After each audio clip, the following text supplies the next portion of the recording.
The wind whispered through the pines, rustling tall blades of dry grass in the alpine meadow. The scent of pine resin and wood smoke hung in the cold air.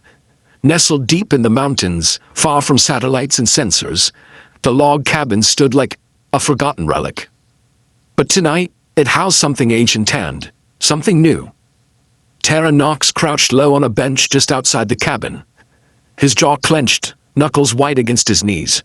His dark tank top clung to his muscular frame, the fabric stained with blood and ash. Across from him, sitting silently on the ground, was something he never expected to see in his lifetime. She was alien, skin like powdered moonlight, cracked, and marbled with strange black streaks that pulsed faintly, as if veins glowed just under the surface. Her long blonde hair was tangled, her body barely clothed in what looked like ceremonial leather straps and rags torn and scorched. Her breathing was shallow, and her golden eyes were fixed on the dirt.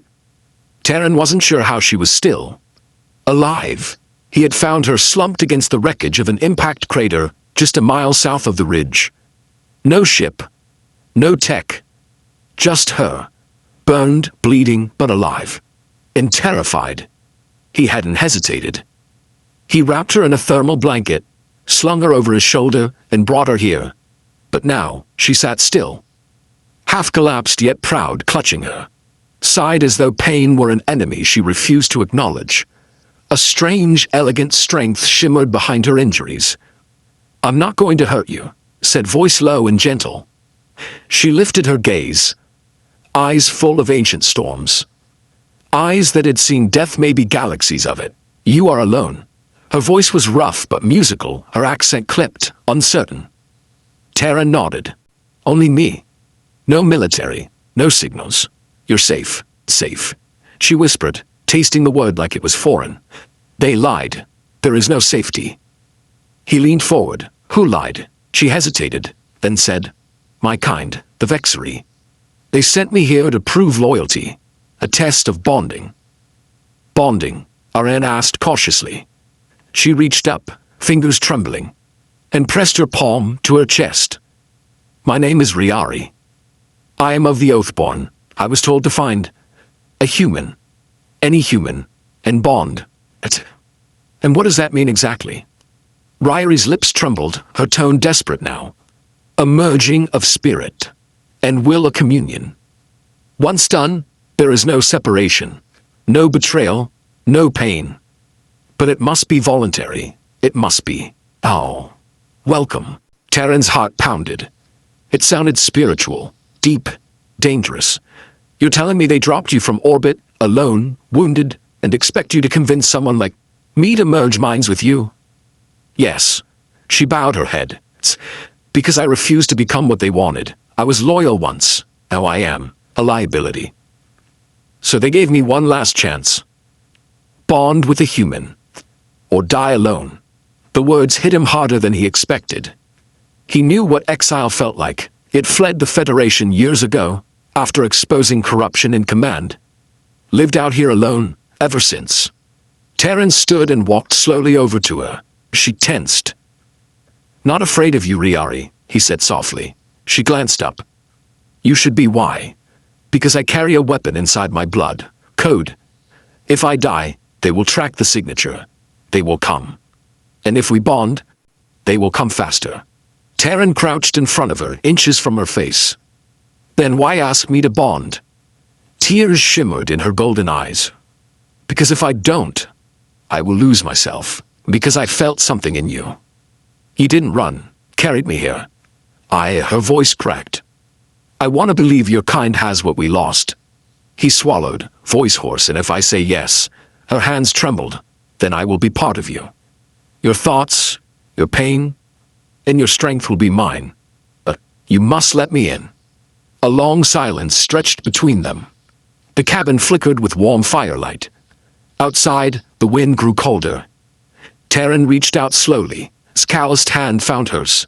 "Cece, small, alien." "Yes," he said. "I'll let you in. The moment there." Palms touched fully. A pulse of light flickered through the grass around them.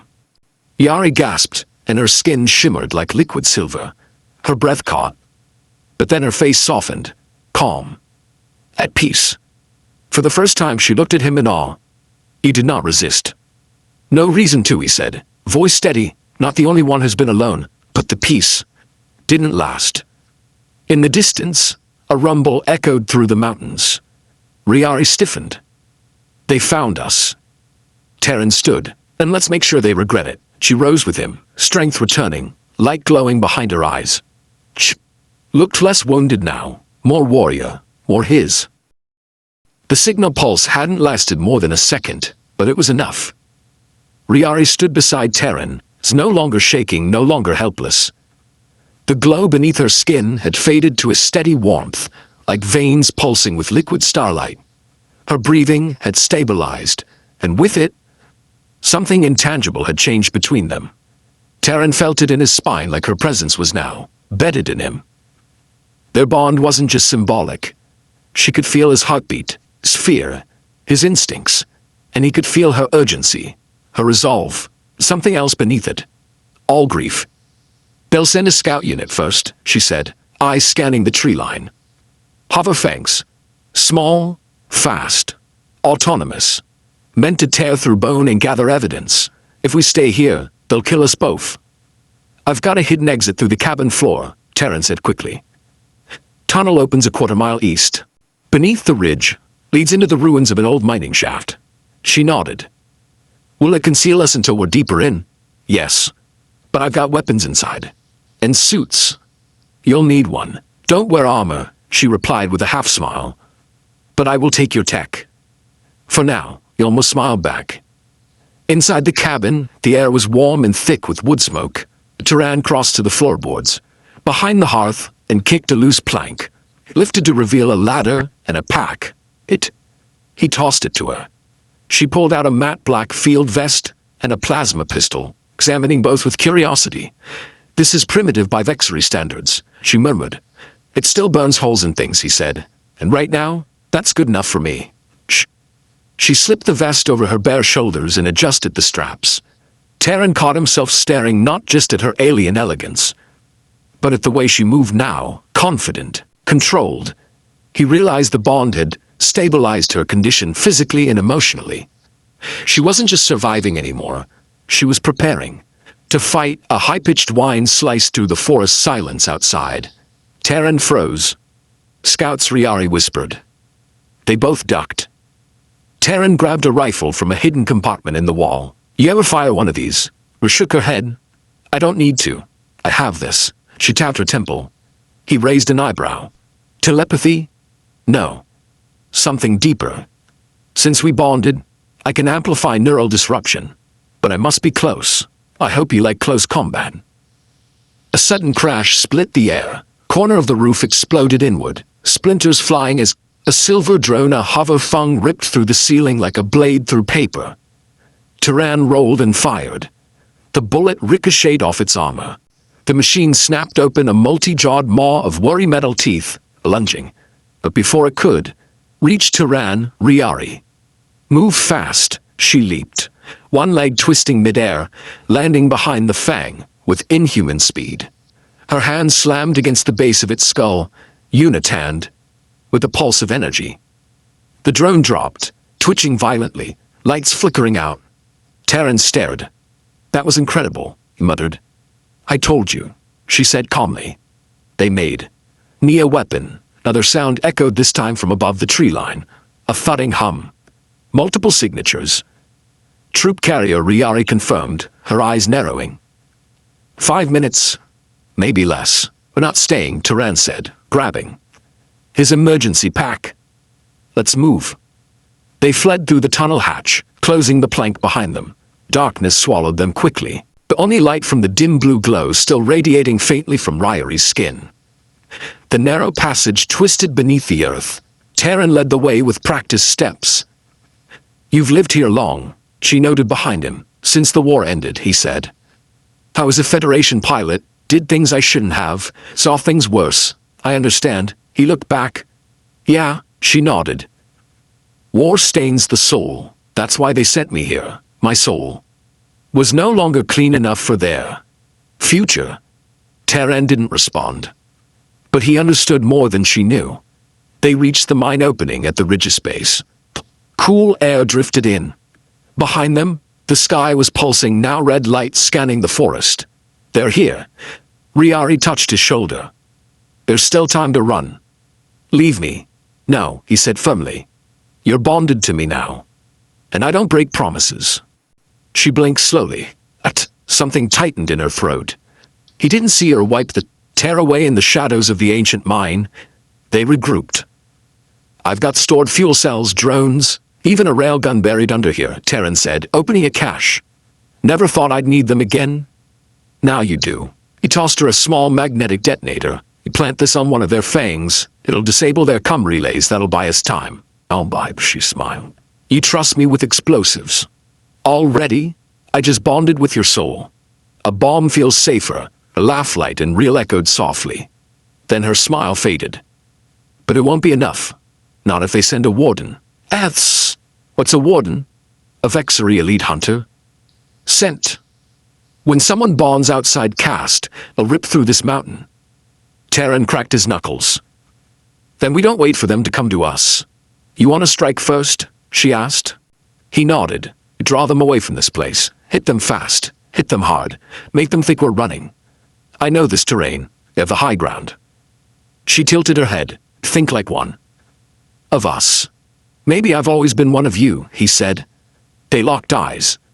Then without words, they moved. By nightfall, they were deep in the forest, scaling cliffs, planting traps. The air shimmered with tension. Twice they saw drones. Both were taken down silently. Ryari's hands glowing as she short-circuited. Of course, she was radiant in motion, fierce, fluid, and never far from Tyran's side. They made camp beneath a stone overhang, small fire crackling. Riari sat close, watching flames as though seeing them for the first time. Your world is beautiful, she murmured. I wish I saw it that way more often. She looked at him. Else? It was not the humans. I feared it was your loneliness. He frowned. What do you mean? When I first touched your mind, I expected resistance. But all I found was silence. You had buried your pain so deep, it felt like I was walking through dust. He said nothing. I think that's why they sent me here. It's to die. They knew I'd find someone like you who had already given up. I haven't given up, he said tightly. Then prove it, she whispered, turning to him. Live for something again. Fight not just to survive, but to protect. Fight for me. The words hit him like a blast, and in that moment, he reached out, gently brushing her hair behind her ear. I already am. Her breath caught. Her eyes glowed faintly, their faces moved closer. But before they could speak, the mountain boomed, the sky lit red.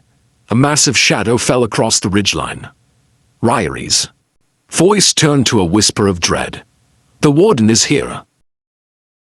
The mountain groaned with the arrival of death. The warden's ship cracked the night sky like a falling star, its descent punctuated by thunder. Snow from distant peaks trembled free, cascading in silent avalanches. Terran and Riari crouched behind a ledge near the upper cliffline, staring down at the burning horizon. The ship wasn't large, didn't need to be. Vexery wardens traveled alone, forged from dark metal with jagged contours. Its surface glimmered with ethereal runes that pulsed to a heartbeat not of this world. A single hatch hissed open, steam billowing out like the breath of some ancient beast. Then the warden emerged, at least 9 feet tall. Its armor was like obsidian forged in hellfire, with glowing veins of crimson running down its limbs. Its face was covered by a ceremonial helmet, but its gaze could be felt like fire on skin. Ryari's body tensed. That's not just a hunter, she said quietly. That's Nivak. Terran turned to her. You know him? She nodded, her jaw clenched. He trained me, and he sentenced me to this mission. Then this is personal. For both of us, she whispered. They relocated higher up the ridge, moving silently through pine shadows. Terran activated a remote link to his cache deeper in the valley. We got 30 seconds before my drone brings the cannon online. Riari nodded, already crafting a plan in her mind. He will scan for signals first. Mask yourself. I'll draw his attention. No way, Terran snapped. We do this together. She turned to him, eyes glowing. We are together. Our bond makes us one. That's why I can do this, because I trust you'll cover me. His chest tightened. Ouch. Just don't get killed proving it. She smiled softly. Same to you, human. Or den. She leapt from the ridge. Riari dropped in too, the clearing like a shadow. The warden turned at once. Riori. The name echoed in a voice that was neither male nor mechanical, but something other. Choral snarl that seemed to fracture the air itself. You disobeyed the path. You bonded with the unworthy. She stood tall, unarmed, eyes defiant. I bonded with someone who has more honor in his hands than you do in your entire caste. The warden stepped forward. Then you are broken, and broken things must be silenced. He raised one arm. From his gauntlet, twin plasma whips snaked out, sizzling through the air. RHYARI stood firm, his eyes narrowing, and from the tree line behind him, Toron fired. The railgun ignited with a flash. The round struck the warden square in the back, sending him sprawling forward. Riari moved, fast and low, slamming her palm into his shoulder joint and sending a surge of neural feedback. Sparks burst from his suit. He roared. But he didn't fall. He swung around with a speed no creature that size should have. One whip lashing out, Riari dodged barely. Tyran, she yelled, he's adapting. His suit is syncing with our neural signatures. Working. On it, came Terran's voice from the trees. He sprinted closer. Another rifle slung across his back, planting mines as he ran. You still fight for her, human? The warden bellowed. She has poisoned your mind. Tyran emerged from cover. Yeah, then why do I feel more alive than ever? The warden lunged at him. Riari threw herself between them, taking the brunt of the hit. She was slammed into a tree, bark exploding around her. Terran shouted and opened fire, striking the warden's helmet. Out not. The impact made the massive alien stumble, but not fall. You are nothing, the warden growled at him. Forgotten thing in a broken world. And yet I'm still standing, Terran snarled, and you're bleeding. The warden looked down. His side where Riari had made contact was cracked, leaking a pulsing silver fluid. The bond had changed her. Her strikes were now lethal to Vexery. Riari staggered to her feet, her skin glowing brighter now, veins lit like stars. She reached out, and Tyran instinctively ran to her, their hands clasping. A shockwave burst from their touch, knocking dust into the air. What just happened? Terran asked. She smiled through bloodied lips. The bond deepened. You believe that strengthens me? We need a way to kill him fast. I know his armor. There's a joint at the spine, exposed when he attacks. Then we bait him. Terran pulled the thermal blade from his belt. Tell me where to hit. Riari leaned close, whispering quickly. Then she pushed him back. Now, she stepped out again, arms raised. You used to call me sister, she said loudly. Do you still believe that? The warden straightened. You are no sister of mine, you are traitor. Abomination. He launched forward. Riari stood firm, timing his strike, waiting for the moment she knew would come, as he lunged with both arms. Twisting his back, Terran dropped from above. Blade in hand, he plunged. It straight into the exposed joint.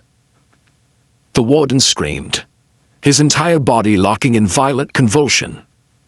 Then Riari struck again, its palm against his chest. The glow from her skin surged like wildfire, and with a final burst of light, the warden collapsed. Dead, the forest was silent again. Terran dropped to one knee, panting. Riari joined him, her breath shaky, blood trickling from her temple. You did it, he said. No, she whispered. We did. He looked at her, truly looked into something inside him stirred that no war or mission ever had. I felt you, he said. When I fought, it wasn't just rage. It was like we were dancing. She smiled faintly. That's what the Vexery never understood. The bond isn't control, it's trust. And what now? She looked up at the stars. We've drawn the eye of the Vexery Council. They will send more. Then we keep fighting. She turned back to him, golden eyes alight, or we disappear. Hide. Grow stronger. something they fear. Terran reached out, brushing her cheek. With you, I'd go anywhere. She leaned into his touch, and for the first time, they kissed, not out of desperation, but out of something powerful, real. Back at the cabin, hours later, they packed what remained. The mountains behind them still glowed from the wreckage of the warden's ship. "Where will we go?" "Tss," she asked, standing in the doorway. Terran slung his rifle over his back. "There's an old Federation outpost beneath the ice shelf in Values. Crater, sealed, unpowered, forgotten. We'll make it home." "Home," she echoed. The word was strange on her tongue, but it felt right. As they stepped into the dawn, Ryari took his hand. "You were the first to believe in me. You were the first to fight beside me like I mattered," he said. "Let's show them what happens when they push the wrong people too far." They walked forward together, a human and a Vexari, bonded, united, ready for war. The wind screamed across the Values crater ice shelf, biting with the force of 1,000 frozen knives. Snow whipped in chaotic swirls as the two figures trudged through the blizzard, one human, the other alien, both cloaked in ragged thermal gear stitched from scavenged armor and insulated cloth. Beneath their boots, the ice grown with memories of buried wars, forgotten civilizations, and weapons sealed away from history. Somewhere under this lifeless expanse was an old Federation outpost decommissioned decades ago. Terran knew it because he had helped shut it down, back when he still believed the system could be fixed. Now, he believed in something else. Someone else. "Almost there," he shouted above the wind, pointing to a jagged spike of metal half buried under snowdrift. Ryari nodded, pulling her hood tighter. Her skin, glowing faintly even now, pulsed through the frost. Though she came from fire and heat, she moved like she'd always belonged in this cold. Her bond with Terran had begun altering her biology, just as his was evolving from her influence. A hybrid resilience was growing in them both. Together, they reached the rusted bulkhead. Terran brushed snow from the control panel. "Dead? Manuel it is," he muttered. He pulled out an energy cutter and began slicing through the seam. The smell of scorched steel filled the air. After several tense minutes, the door creaked open into darkness. They slipped inside. The interior of the facility was deathly quiet. Ice crackled along the walls. The lights were long dead. But Terran moved confidently, using muscle memory and an old neural interface still implanted behind his ear. With a hum and flicker, the hallway lights burst to life. Ryari's eyes adjusted instantly. "This place is ancient, still cleaner than my last apartment," Terran said, cracking a grin. He led her through the corridors until they reached the central core room, half the size of a stadium, lined with power banks, arrays, and fabrication gear. "This is where we rebuild," he said, "or we make our stand." Ryari slowly walked to the central console. "This world is filled with scars, but there's beauty in them," he nodded. "Then let's carve our own." Over the next 2 weeks, the outpost came alive. Terran reactivated its power grid using salvaged solar spines and deep-tap geothermal lines. Ryari worked tirelessly, using her Vexari memory to design defensive barriers, drone patterns, and energy disruptors. Every night, they trained. Every day, they prepared. Their bond grew sharper faster. He could feel her thoughts like echoes. And when she wept in dreams for her fallen sisters, he held her through it. When he feared the return of war, she showed him visions of hope from her people's past. They became more than bonded. They became necessary to one another. One night, as snow fell outside the reinforced dome, they sat together by a flickering heat lamp. Terran stared into the light. "You ever wonder if we're just delaying the inevitable?" Ryari leaned into his side. "If we are, then let's make it the longest delay in galactic history." He smiled faintly. "I've faced death a dozen times. It never scared me. This does? Yeah. Because for the first time, I have something to lose." She touched his chest, over his heart. You'll never lose me, Terran Knox. Our bond will survive, even if our bodies don't. He kissed her slow and certain. The peace broke 2 days later. A Vexery dreadnought appeared in orbit. Its signal blotted out every sky-facing sensor. The Council had come, not just to kill, but to erase. The message came in open. Broadcast. The rogue warrior Ryari of the Oathborn has defiled the ancient code by binding with a lesser species. All systems are hereby ordered to stand down, surrender. The traitor and her bonded mate, her face, annihilation, transjaw clenched. We knew this day would come. Ryari stood beside him, radiant even in fury. Then let them come. The dreadnought didn't wait. It launched atmosphere burners, orbital firestorms, designed to scour terrain and flush out survivors. But Tehran and Ryari were already ready. He activated the shield dome over the facility. The burners struck it. Like thunder, and the dome held. Their counterstrike was instant, using hijacked drones reprogrammed by Ryari. They launched EMP bursts into the atmosphere. 3 Vexery landers crashed before even reaching the ground. But one got through. It dropped. A platoon of elites. Ryari took the lead. She moved like lightning, her movements enhanced by the bond. Every enemy that approached her was dismantled physically, psychically. She no longer hesitated. Terran fought beside her, his rifle singing, his blades flashing. Every motion was matched. Every instinct mirrored together. They were untouchable. Until the second warden arrived. This one was different, sleeker, deadlier. A prime warden, female. She landed in a blast of frost and flame, at her voice cutting through the battle like a razor. Ryari. Daughter of flame. I am Zavrana. Blood of the Council. Come forth, you have one chance. Ryari stepped forward. I don't need chances. I have purpose. Zavrana's armor shifted, revealing 4 mechanical wings. Then you'll die with it. They clashed in a collision of light and sound.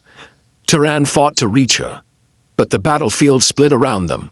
Grr! The dome cracked. Systems failed. He saw Ryari fall, saw Zavrana as a blade to finish her, and then something ancient ignited inside him. A pulse from their bond. A surge of power. He screamed on. The bond erupted, a shockwave blasting outward in every direction. Zavrana was hurled backward, armor burning. Terran dropped to his knees beside Ryari. Don't you dare leave me, he whispered. Her eyes fluttered open. I never would. Then she sat up, coughing and smiling. Behind them, Zavrana staggered to her feet. But she didn't attack. She bowed. The Council will not understand this, she said. But I do. I'd see what you have become. Then stand down, Ryari said, or be buried with them. Zavrana stepped back. I will report your survival. But know this, you've only delayed the storm. And with that, she vanished into the snow. Weeks passed. The Vexery dreadnought left orbit. The Council declared the incident classified, and no more came. For now, inside the outpost, spring thawed the ice around the dome. Green sprouted in the valleys again. Birds returned. Life found a way. Terran and Ryari stood together, hand in hand, looking toward the rising sun. We did it, he whispered. No, she corrected. We began it. He turned to her. Now, she smiled, eyes glowing gold. Now, we teach others to bond, to fight, to love, she said, pressing her forehead to his. Because if we don't show them what that means, no one ever will.